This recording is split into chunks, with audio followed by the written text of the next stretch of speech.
Right, I'm going to get going, because apparently it's recording, and that's why I've got to hold this microphone. I feel like one of those entertainers on a ferry ship. I was on a ferry ship with an entertainer just a few weeks ago. And, great. Right. Yeah, so I'll introduce myself, because I'm a self-starter. So, yeah, Justin O'Connor. I'm here at UniSA, and I've just written that book, which I'm kind of going to talk about. I just did a book tour of Europe and UK, Netherlands, Paris and Berlin. And my takeaway is, don't ever do it. Right, okay. So, hi.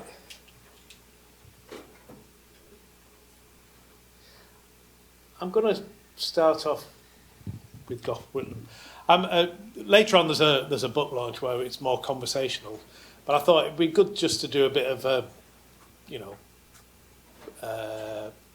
more didactic kind of event just before, for those who might be interested, because I think some of the things, we'll get to some of the questions in discussion tonight, but I wanted to kind of go through some of the other stuff that is there in the book, but also I've just added a few things from some of the conversations over the last 5 weeks in Europe and things.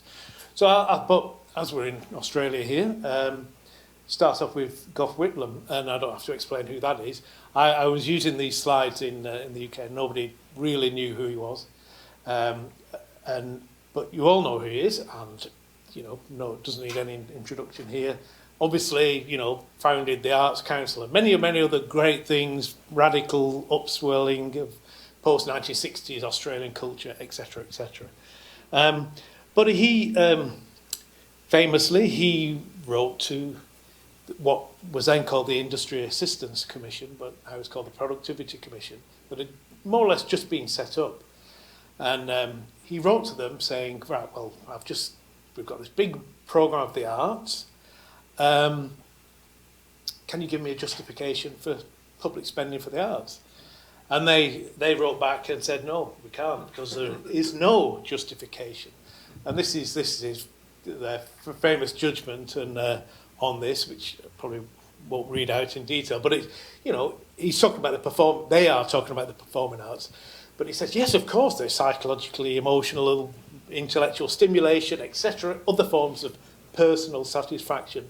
But then there's loads of other things that give these qualities, and so many other activities which serve the same purpose and which could have equal claim to public assistance: reading, cinema, foreign travel, etc.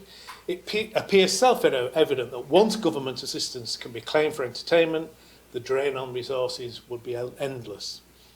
So in effect, this is, Julian Merrick's just done a great piece on this, the commission. Basically, a bunch of neoliberals, before they were called that, but they very clearly outlined what happened to arts and cultural policy over the last 40 or 50 years. Because basically, it's a personal consumer economy, very good. People get a lot out of it, but it's up to them. It's between them and their credit card or their wallet, as back in the day, as what they spend it on. The public has no necessary kind of justification in giving them. So it kind of it undermined the very idea of public support for the arts right at the beginning of Whitlam's kind of programme. And of course they didn't then immediately defund the arts and things, but it gave this a kind of slow leak, and it begins that process whereby the arts and culture have to start justifying themselves in other ways. It's no longer self-evident that these are a public good and any civilised society should do it. It's no longer self-evident. They have to justify it in all sorts of other ways, mainly economic, and we all know how that works. So here we are, 2 decades later. Paul Keating, Creative Nation, again, very famous document. And he's he's coming at, as you know, coming at the end of Labour. He didn't know it at the time. Coming at the end of Labour's long stint in office, and really kind of promoting the idea of Australia in the new century. And he wrote the foreword to Creative Nations, which and it's really optimistic. And there's 3 paragraphs there. I'm not expecting you to read those, but the first one is all about what does he call it? The information revolution. This is 94. We can grab hold of this. We can really use this. And he said, just like we did multiculturalism after World War II, we can grab hold of the information revolution. I think he says, give it an Australian stamp and really make it work for us. And it's quite exciting. New realms of creative opportunity. All these kind of things. Second, and he says quite clearly, the ultimate aim of this cultural policy is to increase the comfort and enjoyment of Australian life, heighten our experience, etc., shoring up our heritage, new avenues for artistic and intellectual growth, etc. A very kind of tradition, I say, in the best use of that word, very standard definition of art and culture is good for us. And the third one is new. And this is cultural policy, is also an economic policy. And you begin, $13 billion a year, blah, blah, blah, etc. And I would say that what's happened since then is that third one became the dominant one. And those other 2, I mean, of course, we all hear about information and things like that, but the idea that this is going to empower our creativity is much more muted now. It's the economic argument that really dominates. And of course, in the 90s, UK Labour, New Labour, looking to Australia. Why has the Australian Labour Party been in power for, 18 years? And why has the Conservative Party in the UK been in power for 18 years? What can we do about it? Loads of politicians go to Australia, Chris Smith among them, picks up Creative Nation and basically steals it. I mean, I can say now, and push the whole idea of we can grab hold of this new thing, cultural industries, he still called it at the time, cultural industries, etc., that it will give a new economic boost to UK. And he comes up famously with the idea of creative industries, rapidly rebranded, which I might talk about later, but he rapidly rebranded from cultural industries to creative industries for all sorts of reasons. But of course this solves the Labour problem, because of course Labour's a long time committed to funding the arts. It's kind of one of their signature policies, or it was until recently maybe, in both countries. Keir Starmer, for instance, now is pushing, the flute and he's pushing the whole idea of we value the arts. So it's a signature policy, but it's been linked now to an economic growth. Again, Satu read out something just before this meeting where the new shadow arts ministers said I play the cello and Keir Starmer plays the flute, and the creative industries are going to be at the heart of Britain's economic recovery. And it's this kind of thing of, art is good, but also they've got this economic weight. It's going to provide new jobs, and new jobs for working class people. Because remember, the 90s were a period of deindustrialisation here and in the UK.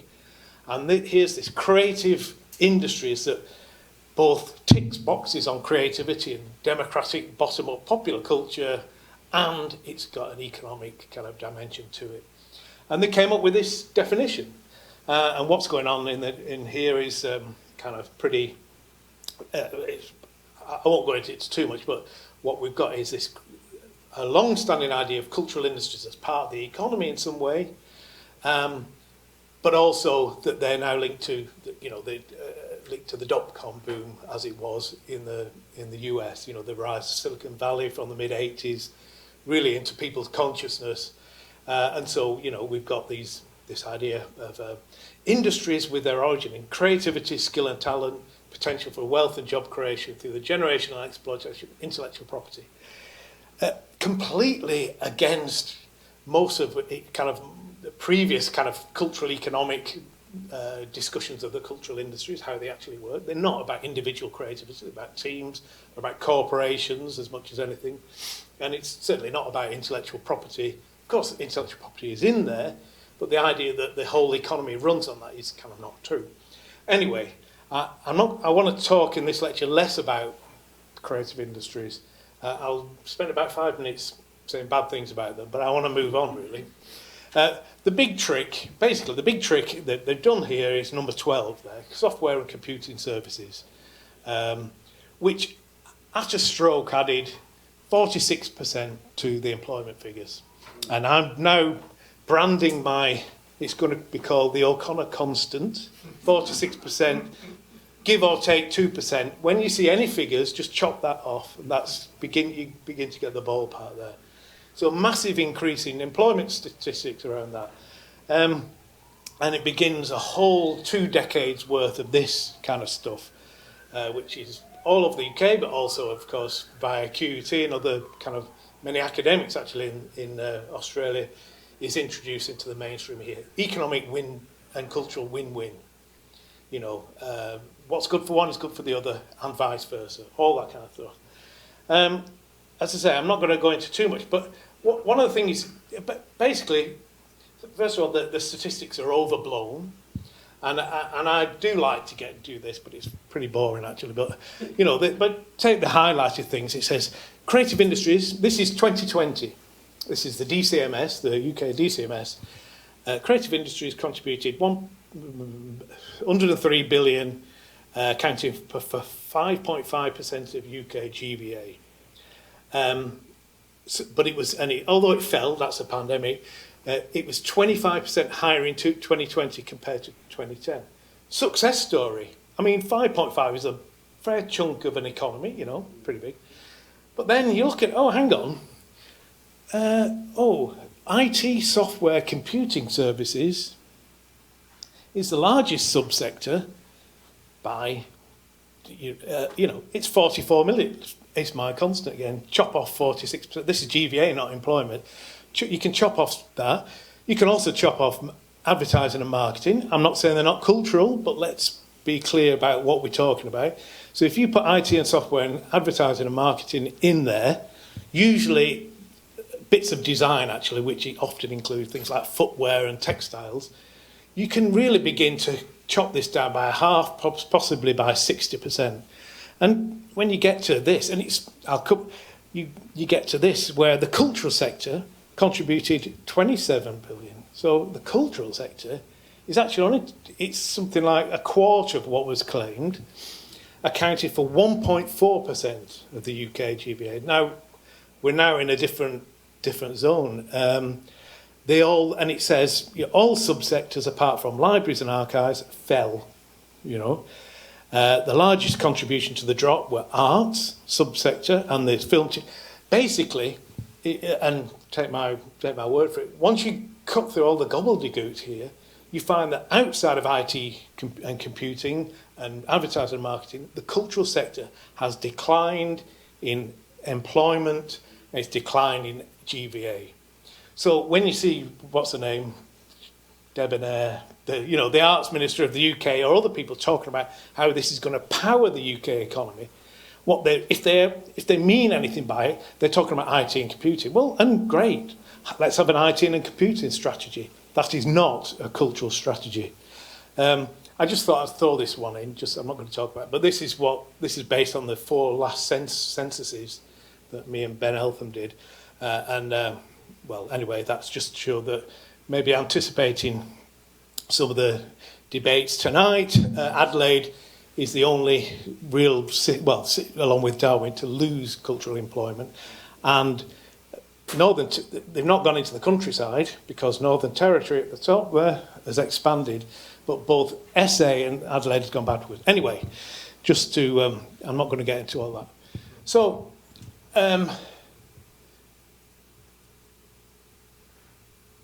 I want to radical jump cut here. Creative industries has been very incoherent The statistics don't stack up. I won't talk about them anymore. But we're now in a different period. So creative industries came out of a particular time, the 90s, bit of a dot-com boom, post-industrial, creativity is going to float the economy, all these kind of ideas. Quite clearly, that has not happened. And certainly it's not happened in the way it was promised, and I'll come back to that. But also, the world has changed around it. So neoliberalism is dead. Does it know it yet? We don't know. But it's kind of, it is dead, it's certainly in its form, the Washington Consensus form. So this is Martin Wolf, big person in the Financial Times, the economic commentariat, global economic commentariat. Neoliberalism has ended. But it's not just ended, it's left a devastated landscape behind it. Only autocracy, plutocracy, or some combination of the two is likely to thrive in an economy that generates such insecurity and a polity that shows such indifference. So I'm saying that, of course you've heard this many times, but this is Martin Wolf, this is, Financial Times saying this. I like this from another, Alex Hochuli, who's more of a radical writer. He's talking about the Brazilianization of the world. Growing inequality, oligarchy, privatization of wealth and social space, decline in the middle class, development of gentrified city centres, patrimonialism, clientelism, corruption. Classic descriptors of Brazil, and he's Brazilian, by the way.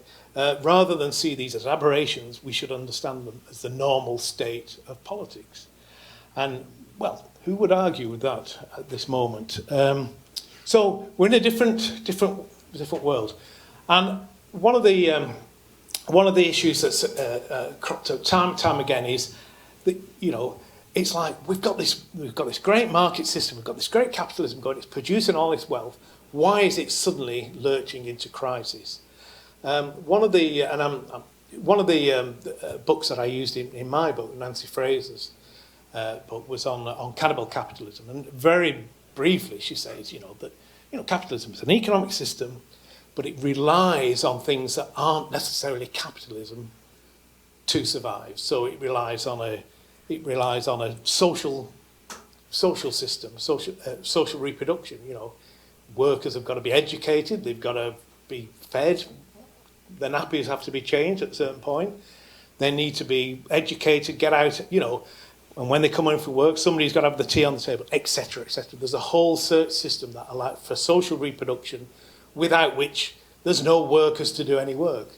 We can say the same about the ecology. Ecology is probably more obvious here, where, as we know, that the natural resources on which much of capitalism relies, especially in Australia, fossil fuels, are themselves being depleted or being used to actually degrade the environment in which it operates. They're killing the system in which it thrives, poisoning their own water in a way. And Bernard Stiglitz, the French guy, used to say, we've got to save capitalism from itself, But also politics, capitalism needs some kind of political system. It doesn't have to be democracy. It needs some kind of political coordination in order to both, adjudicate between warring factions and to gain some basis of political legitimacy within the population, however that's done. Quite clearly, it's failing to do that.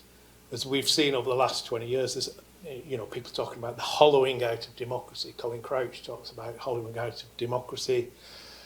Peter Mayer, the void between the governed and the governed. And we all know this as this major crisis, political crisis, where democracy is somehow stalled in that way.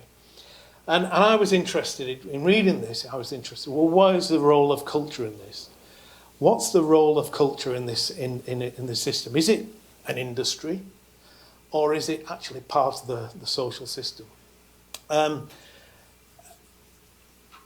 Looking back now on the creative industry, so this is obviously Richard Florida writing 2003, where he's holding out the promise to the creative class. These are the constituency that New Labour was addressing. this is the younger, okay, the younger, they're coming through, the next generation, highly educated, everybody's going to have a, 50% higher education. Creativity is the new oil. And Richard Florida said, if workers control the means of production today, that's because it's inside the heads. They are the means of production. And this is clearly not true. It's not true because they do not own the means of production. They may own a toolbox, but they do not own the means of production. And the people who do, of course, we know who those are. They're the big corporations. So this is a nice book that came out 2 or 3 years ago. Again, I won't read it, but 3 massive conglomerates own the 3 record labels and the 3 music publishers that own most of the world's music. They design the streaming industry, dominated by Spotify, which itself owned by these labels. Disney swallowed Fox, etc. Google and Facebook, blah, blah, blah. Amazon has... We know that throughout, and it's a global issue, this growing tendency to the real dominance of the platforms, global monopolies, that actually give the lie to the idea that creativity, everybody's creative, everybody's got their own means of production in their heads, the creative class will inherit the earth. And we all know that there actually has been this systemic impoverishment of cultural workers, let's restrict it to that, ever since the 2000s. So these are the top 10 global companies. Seem to have chopped it off there, but 6 out of 10 of the top global companies are involved in the production, certainly the distribution, and sometimes the production of culture. Depends whether you think NVIDIA is producing culture or whatever. But these are the big corporations, and they're all 6 of them are all involved in cultural production and distribution.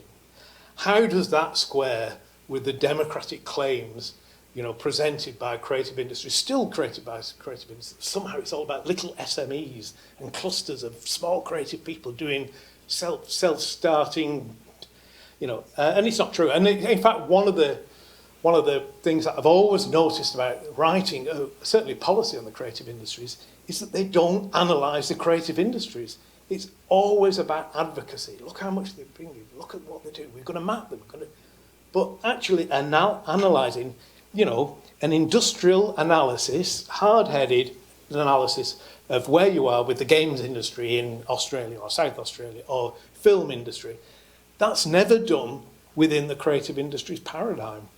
It's done by consultants. You can read KPMG, they'll tell you about film industries and global film industries, and enough to be sober. But there's no real analysis of this going on. Okay, so I was very much struck by, obviously, if neoliberalism's dead, the big problems with capitalism and democracies across the globe, rise of populism, blah, blah, blah.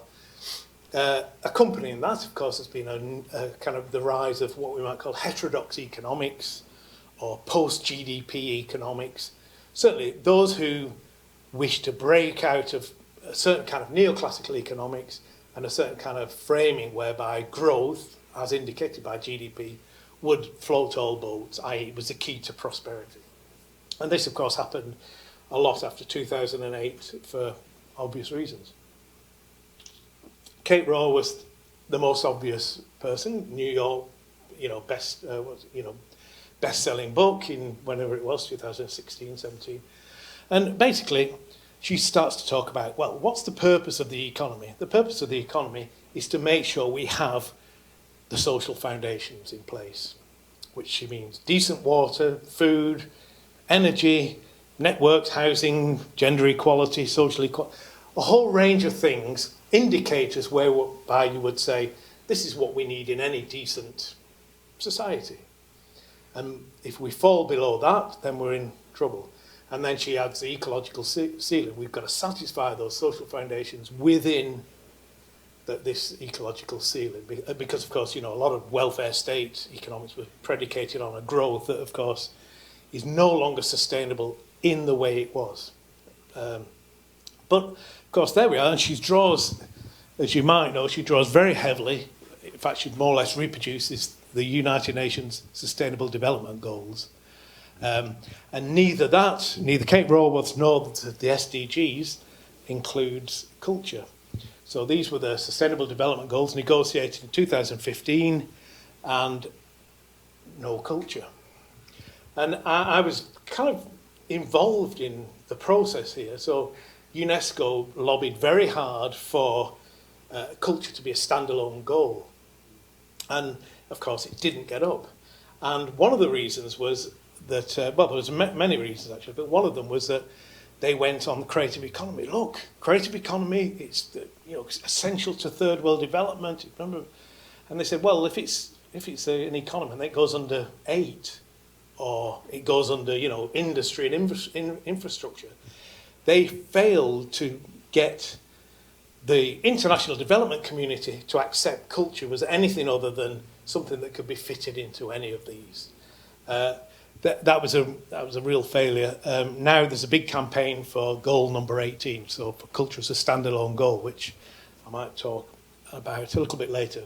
But basically, in this new kind of post-GDP, what kind of new economics, new vision for society are we going to have?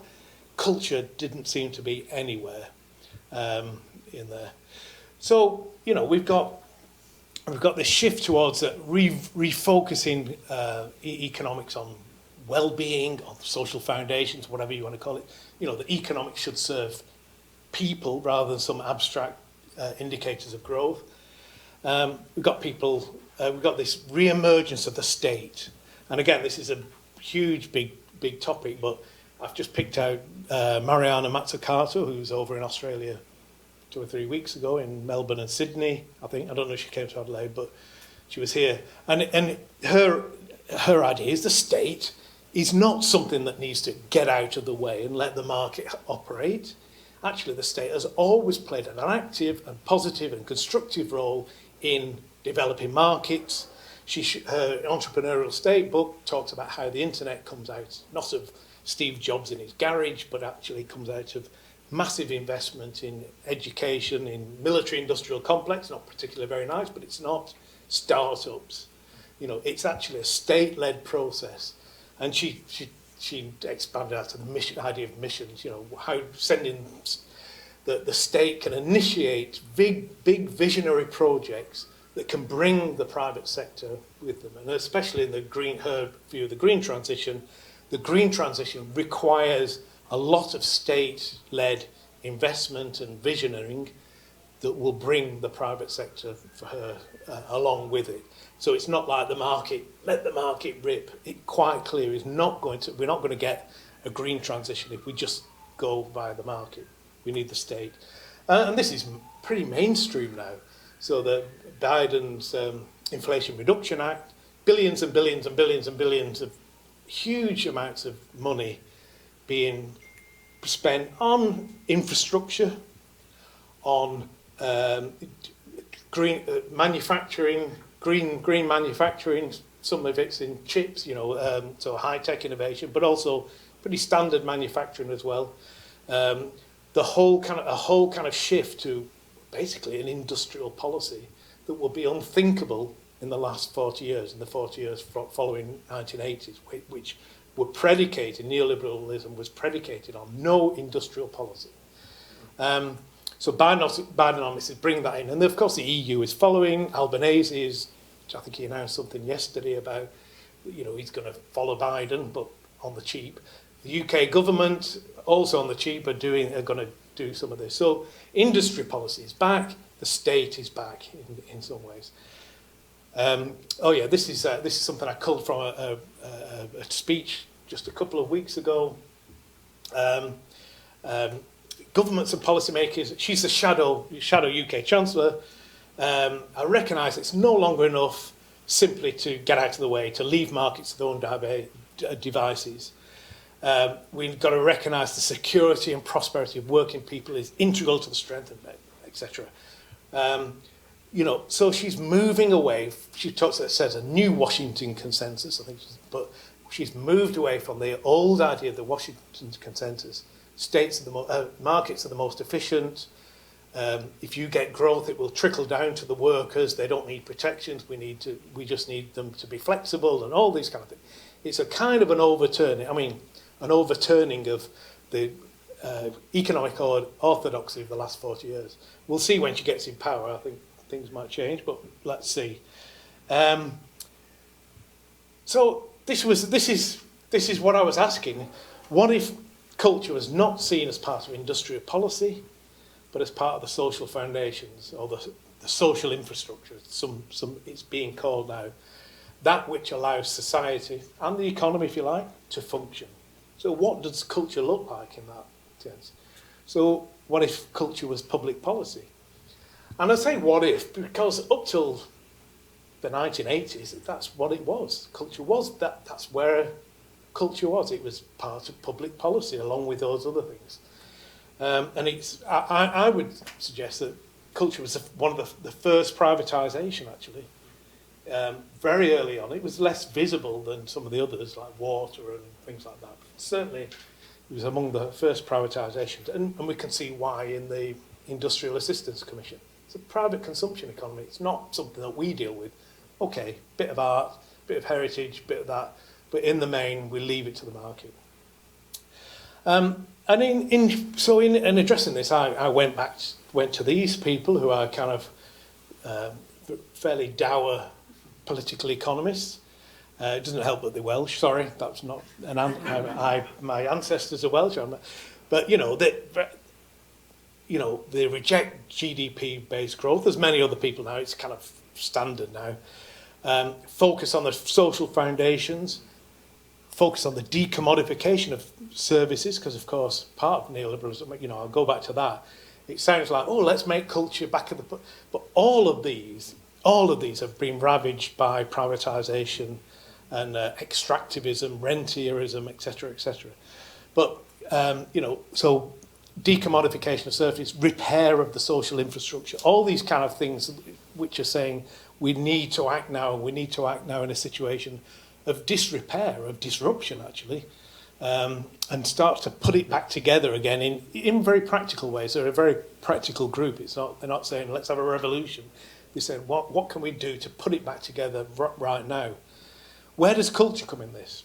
Because in their first iterations of this, it was like, well, let's get decent life in common, let's get decent services, and that will save people money, and they can go and spend it on ice cream and culture, basically.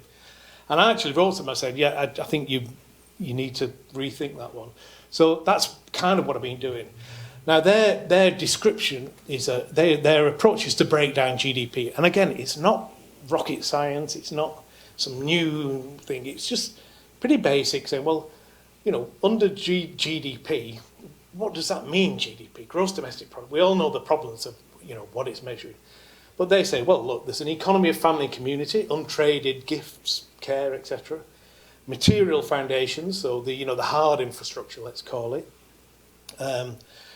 Essential services, education, health, social welfare, childcare, public administration. That's usually provided by the state in some form, or underwritten by the state at least. And then an everyday economy of small-scale local businesses. Shops, cafes, hairdressers, affordable, little, small-scale manufacture, those kind of things. And it's only after that we get a transactional economy, this fully tradable, commercial, profit-driven, nationally and globally integrated capitalism, if you like. And they did a little breakdown of it just in terms of employment. They did GVA and things like that, but in terms of employment, so this is the material, this is the kind of hard infrastructure stuff, this is the education services, this is, they call it the overload, the everyday economy, and this is the kind of fully transactional economy. So if you look at that, I mean, in the UK, that should be 60, it's like just about 40% of the whole economy is kind of full-on profit-driven capitalism, if you like. But that's London. That's the UK, and that includes London. But if you go outside of it, so they did Wales, and it's only 30%, i.e., 70% is more or less outside that kind of hyper-commercial economy. So it's 70%. That's a huge amount. And me and Ben Eltham did it all Australia, but here's South Australia, very similar to Wales. And you can see here we did regional SA because, of course, there's a massive employment infrastructure, if you can imagine, given the scale of it. So it's just to say that one of the arguments of the creative industries is, we're cutting edge, we're out there, and yet, actually, culture's role within any local economy is not necessarily there, but actually it goes right across here. It's involved actually quite closely in the 70% of employment that's not in these purely commercially driven organisations. I'll come back to that as well. So, also, I've got I'll just throw this in because it's a development of this idea. So, what does it mean to have a livable society? What does it mean to have a decent society in which, we can all live together in a kind of adequate, acceptable manner? And first of all, they talk about income. I won't go into this really, but they talk about household. It's about household disposable income, not wages.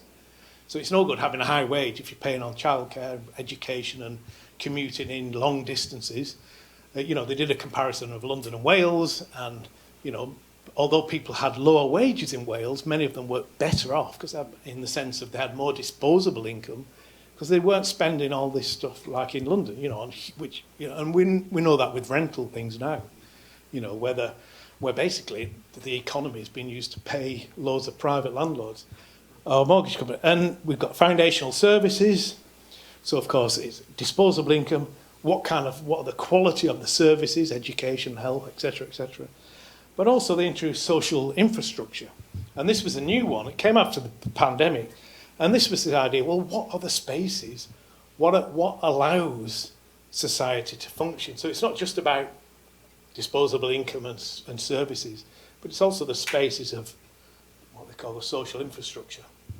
And they define the social and cultural infrastructure thus.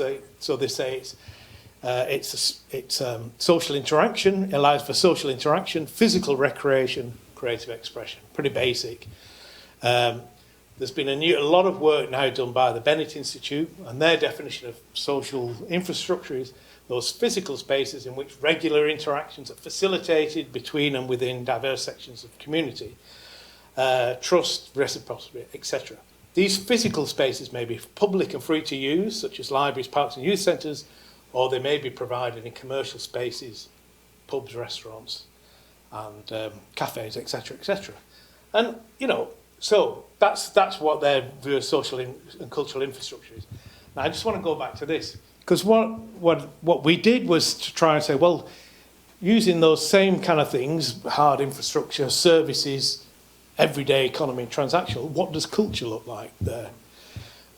Some of these are pretty obvious. Fibre optics, built environment, that's kind of a bit of a, that's a black box in there. But anyway, built environment, you need, this is what you normally think is provided by the state, whether local or national in some ways.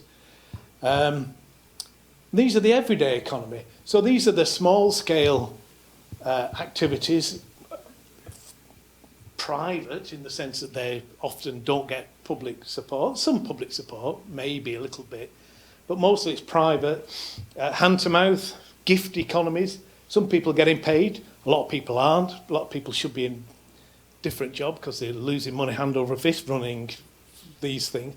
This is, a lot of it's for the love of it, etc., etc. And then you get the transactional. Cinema chains, concert venues, games industry, top end of the music industry, I should say, not everybody who's got hold of a guitar, all those kind of things.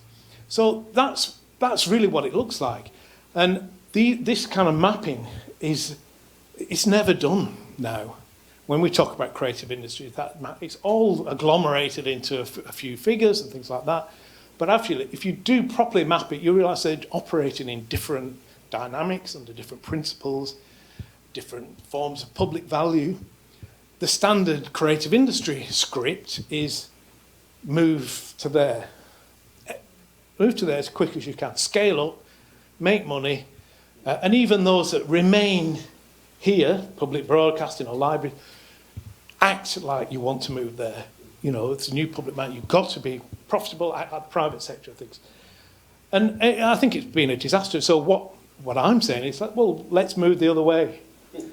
What about decommodifying a lot of them, strengthening a lot of these, strengthening these, and that's you know, rethinking that. So a lot of work then is on this bit, on this bit. I'll come back to this in a minute, but on the provident, which more or less is kind of provided or facilitated by the public sector. And why would you do that? Again, cultural infrastructure. What does it do? Strengthens the community. Strengthens its own capacity to act as a commons.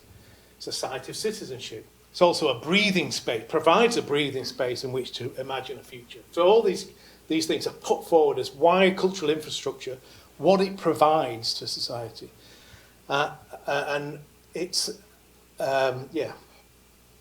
And it's become, one of the things I picked up in the UK is that it's now emerged onto the stage a bit more, this idea of cultural, well, it's moved from social infrastructure now to cultural infrastructure.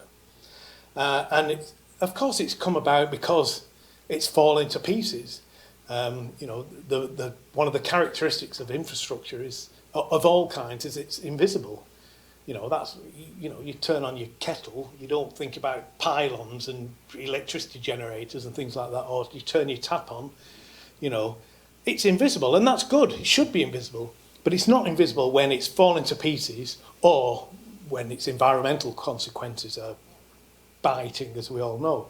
So the cultural infrastructure is now back on the agenda because it's on its last legs in many ways, but it's there now as a case. So this is just a piece that came out, a think piece based on that. You know, again, you know, infrastructure has been thought to be large scale, heavy, and made of steel, blah blah blah, but it's been superseded, increasing interest in more intangible types of infrastructure, social infrastructure. Benetton stands for spaces, places. So we've got an emphasis both in social and cultural infrastructure on relations. So it's physical spaces, but it's also relations, it's social capitals, if you like, cultural capitals, it's things that are embedded in place. Actually, all those things that anybody who's been anywhere near the cultural sector for the last 50 years, you know, that's what we've been banging on about in various ways, in different buzzwords, using different buzzwords, if you like, sometimes. But it's really a recognition that, you know, the culture is part of the weft and warp of any kind of community, and it's there, you know, it's as is social infrastructure, it's absolutely essential to do that. So that's really what I'm trying to begin to think about in that way. How do we start to argue for culture in a way that breaks with the infernal kind of bargain of we are, you know, economic growth, economic impact, creative industries, etc. What does it have to provide the very foundations of public policy? And in a way, it's always been there. You know, these are two quotes, you know. Obviously, the United Nations Universal Declaration, everyone has the right to freely participate in the cultural life of the community, enjoy the arts, share in scientific advancement and benefit. Pretty basic and simple, you know. And T.H. Marshall, who articulated a lot of that a bit later on, you know, he talks about going from political citizenship, you know, civil citizenship, like habeas corpus and legal rights, 18th century, to 19th century political rights, to 20th century social rights, of which, quite clearly in this, culture, access to culture is part of it. The right to share to the full in the social heritage, to live the life of a civilized being according to the standards prevailing in society. So basically what they're saying, you know, part of the social foundations, it's part of any benchmark of a decent life, see the SDGs, but access to culture, art and culture in some form has to be part of that. And cultural infrastructure is that which turns those rights, it makes them not just an abstract claim, oh, I have a right to culture. It means, yes, we have a right to fully participate in culture, and these are the facilities, these are the capacities that are required to do that. And we can see that again, again, it's no great leap to look at Amartya Sen and Nussbaum about capabilities approach. People do have these rights. How do we provide them with the capabilities to exercise these rights, to fully, to live a life they have a reason to value, i.e. to make them into autonomous, not completely autonomous, but autonomous citizens who can decide what's good for them because they have the capabilities, they've got the education, the resources, the social context in which those decisions can be made. If a person is to have the ability to do or be a certain thing, then a robust social infrastructure is required, and I would say, obviously, cultural infrastructure. Because if we say everybody has the right to participate in culture in some ways, the details we can talk about, then it's what Mark Banks called contributive justice.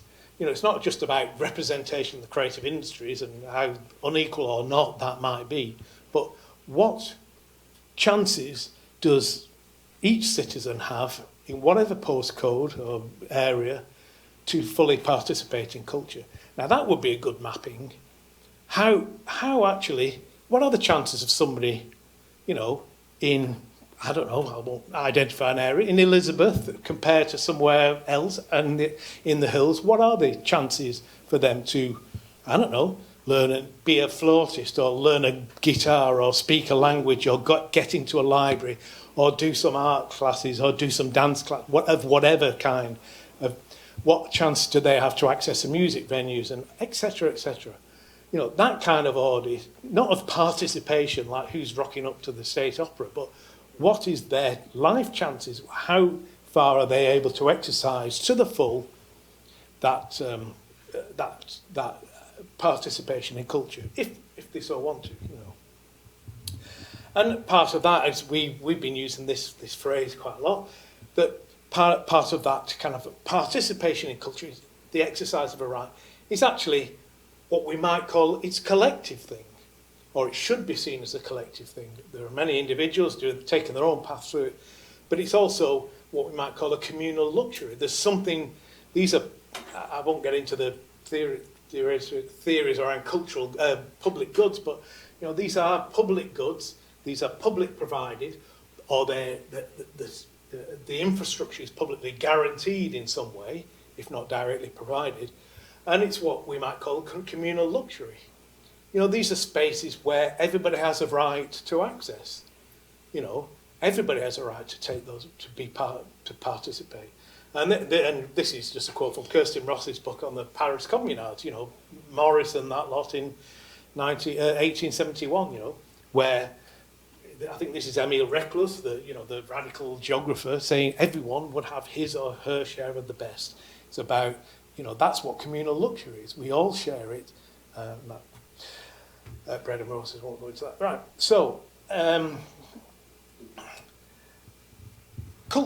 is it cultural planning, right? So, we've got to start thinking about infrastructures, I put that in there, and institutions, those kind of things, of all different stripes, as things that help organise that culture and provide them and allow us to organise it. It's also, I've been thinking, but this is just a bit provocative, I've been thinking this about cultural planning, because of course, in the 90s, people said, oh, cultural planning, is that an oxymoron, And it was all that kind of thing. Can you plan for creativity? Ooh, it wouldn't be creative if you could plan for it. We can all accept infrastructure, can't we? I suppose most people think railways, water, electricity should be provided by the state, because for all sorts of reasons. They don't work well when they run back for profit. But all those glittery, bright coloured things that we so love, that shouldn't be done by the state. Some bureaucrat from the council, right, here's your delivery of culture for today, that's how it was presented very much. But think about it in another way. So I've just been reading this great book People's Republic of Walmart. I don't know if you know it. And and they take off from Frederick Jameson's thing that, you know, if you want to see socialism, go into Walmart. And it's very arcane. It starts off with the theory of the firm, right, which is economic. You know. But basically, you know, markets, capitalism, great, aren't they? But actually, most capitalists don't like markets. They like them for a bit while they can gobble up their competitors, but they don't. And they certainly don't like markets within the firm. So you go to the theory of the firm. Outside, it's all market. Inside, it's hierarchy, planning, command, you know. And because that, you know, there's a little vignette in here about, there's a guy who worked for Sears who became CEO of Sears, I think it's the department store, kind of mail order firm in the US, who was a big Ayn Randian, you know. And he created internal markets within Sears, and it absolutely tanked the company, you know. So Walmart, of course, benefits from the information revolution. Could go on to all this, but, you know, they're consumer-facing. I don't know what the itinerary of inventory, I should say, of Walmart is, but millions and millions of things, all handled by computer systems. Same with Amazon, of course. Both of those are consumer-facing, are they not? They're dealing with the glittery, bright lights of capitalism. They are planned economies. That, you know, they are, I mean, we all know Amazon, you know, absolutely hierarchical, Walmart hierarchical. So it's like little oasis of planning within a kind of a, you know, this chaotic capitalist system. So the idea that somehow culture couldn't be planned because it's so diverse, actually, that's not necessarily the case, because they do it, and they do it to make money out of it. What would it be like to plan culture and not make money out of it, or not do it purely to amass billions and billions so you can fly to Mars or whatever it is? But the questions would rise then, well, whose state? So the state's back, the public's back, great. But whose state is it now? And when I was in the Netherlands, actually, people said, oh, well, it's all right. You know, yes, let's have more state involvement in infrastructure, but, you know, once the state comes in, it's about control, you know. And of course, as we know, a lot of not just cultural workers and artists, but many other people like not to be in receipt of state fundings because it's a pain in the bum. You know, it's controlled. The reporting requirements are terrible. You know, and so I think it doesn't necessarily have to be like that, but that is how it is now. And so an increase of the state at this moment would be about an extension of control, I think, without given the democratic deficit. That's right. And so we've got the introduction of cultural infrastructure and the role of the state or public provision has to come with a debate around democracy and how that is controlled and reported on. Because at the moment, the reporting of that, if you like, the democratic control over spend on culture is punitive.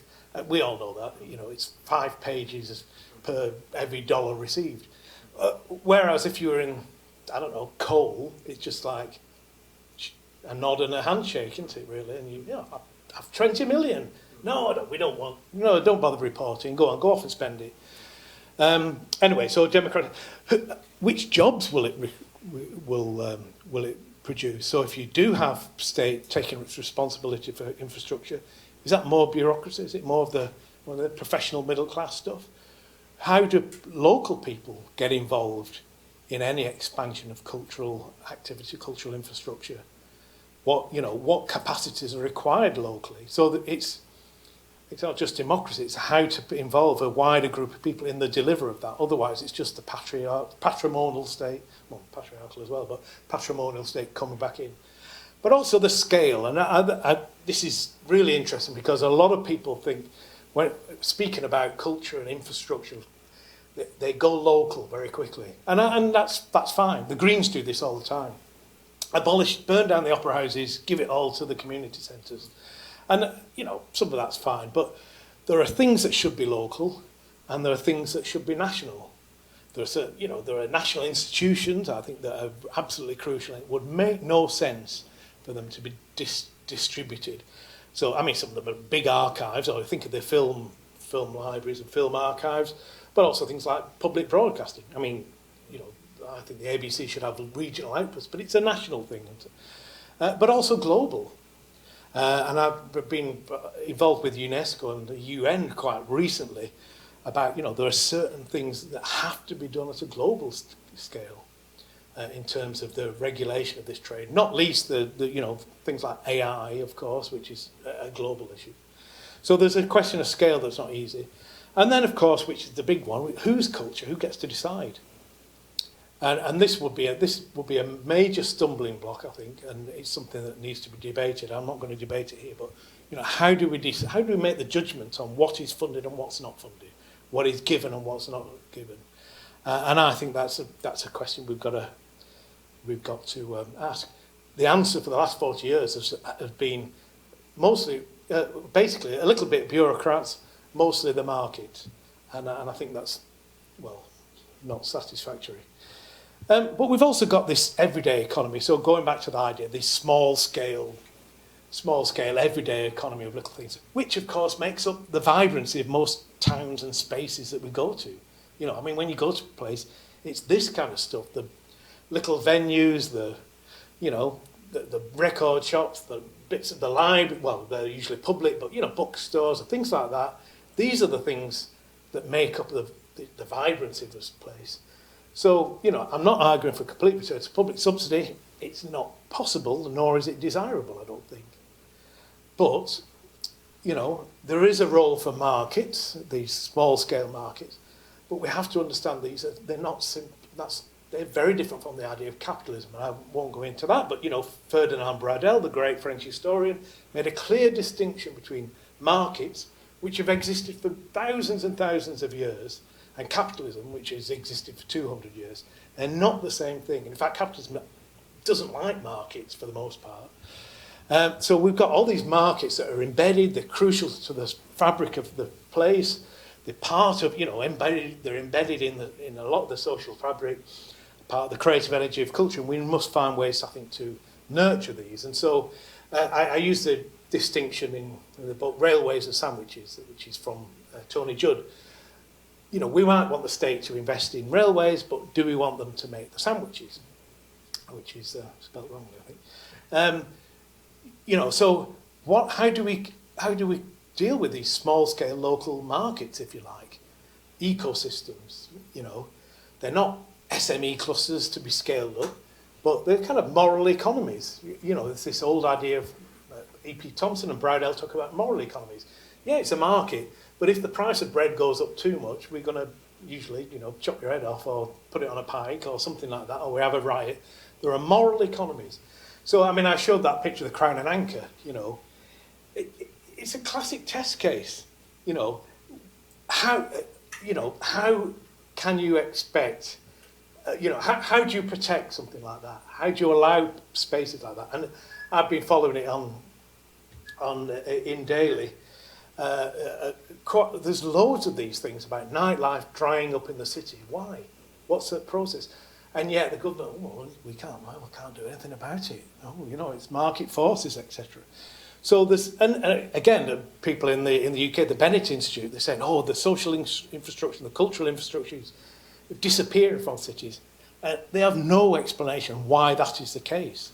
You know, why is it all? So we need new tools for that. So some of that's about, you know, how to support a local creative ecosystem, not by direct subsidy, but there are some things around basic income and job guarantee and employment protection and citizen platforms and co-ops, unions, community wealth. There's a load of ideas out there how these places can be given some kind of security and some kind of basis on which they can thrive in that way. And of course, planning reforms in cities. And really, coming back to that at the bottom, the foundational economy people talk about adaptive reuse. You know, we're not talking about knocking it all down and building something. You know, how do we begin to repair the collapsed ecosystem of these kind of many towns and cities? How do we reuse them? How do we get people to stay in place and not go? So all these questions back. And then just coming to the last bit here, new forms of confronting the transactional. And we have to confront that top layer. It's no good having local economies if these other bits up here are just given scot-free. Again, the report from the Bennett Institute about cultural infrastructure said, oh, should we see culture as the elitist arts or as everyday life? Completely ignoring this, what I call the, hyped up, robo-charged elephant herd, AI-powered, in the room.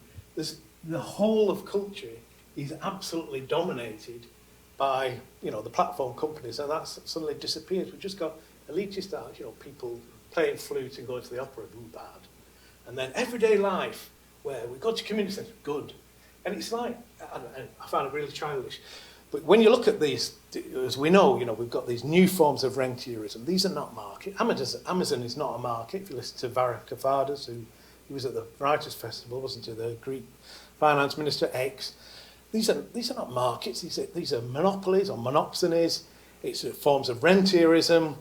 They control the IPR at multiple levels. It's not just copywriting, Mickey Mouse's ears or something.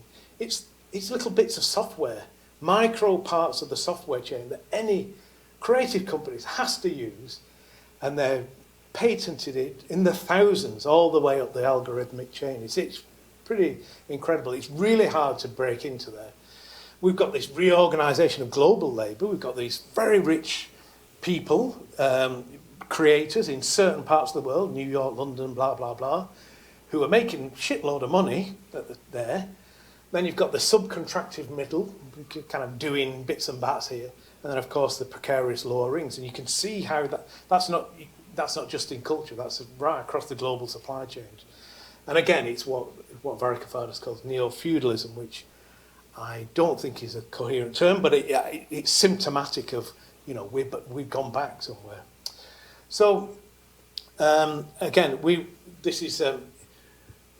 I wanted to just end by talking about then this idea of what culture might be at that big level. Culture is a global commons, culture is a global public good. And,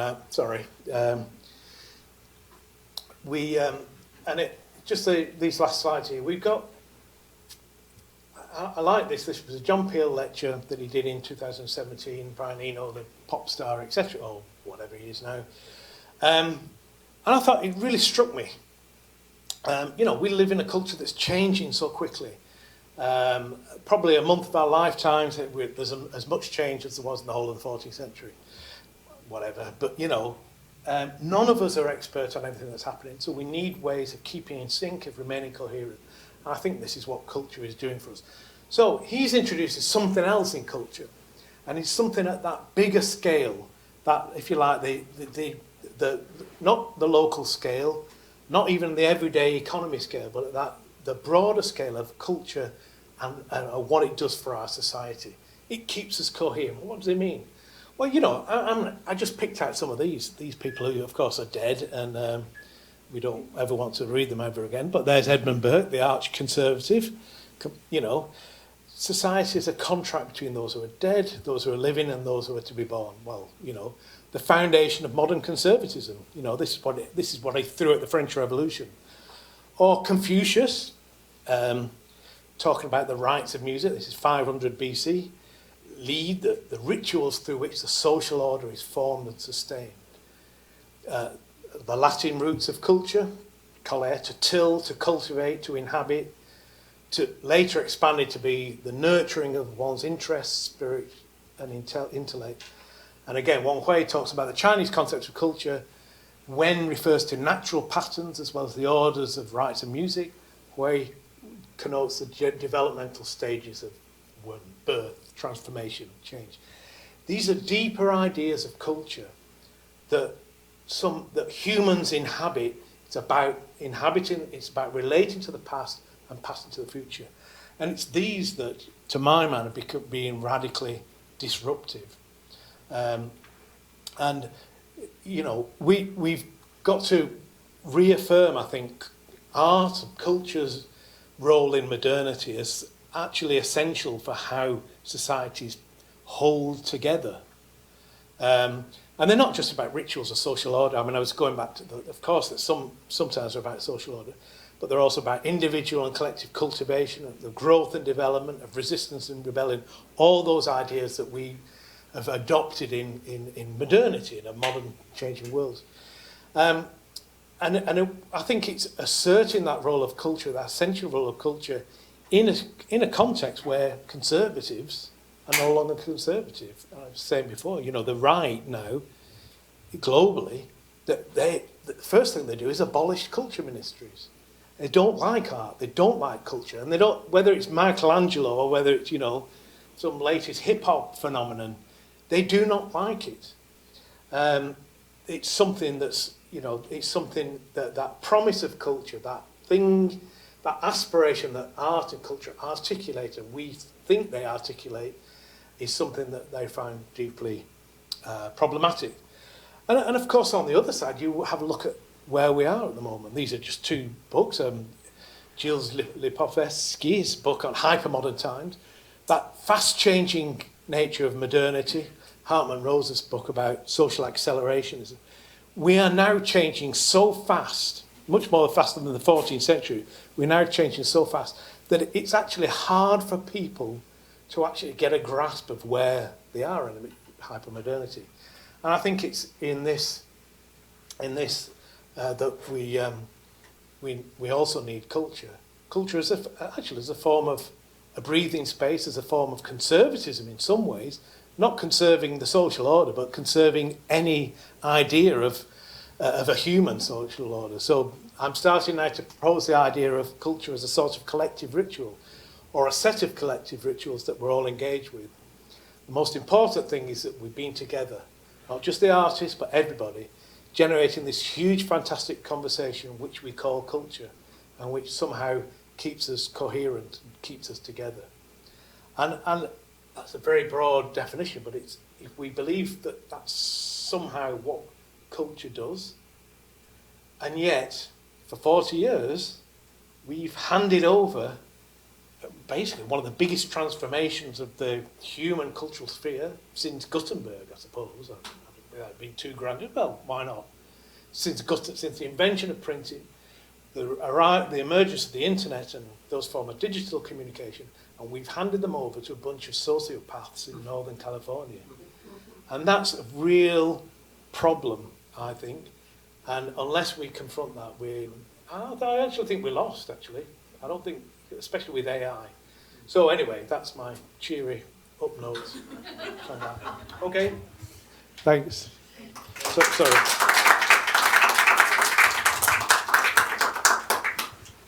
Went on far too long there. So.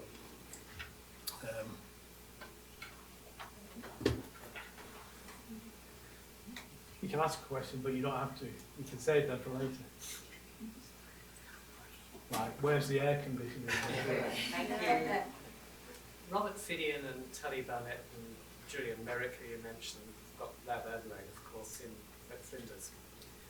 And they've been doing a fair bit of work in evaluation of value, and particularly accountancy culture, and the fact that, to talk this language of government, we've been using economic metrics all the time. How can we shift the conversation with these kind of, away from that to something that's more experiential, that is about more why we actually do this stuff? Yeah. Well, it's what's it wanting me to do? I think it's got to. That will be a profound cultural shift and a political shift, because at the moment it's not really the use of metrics to express value is so ingrained in the sort of people who now do politics. It's almost hard to think how it can change. So you can have the experiential, and they might have experiential, but it's whether you can say, and that trumps the metrics. Yes.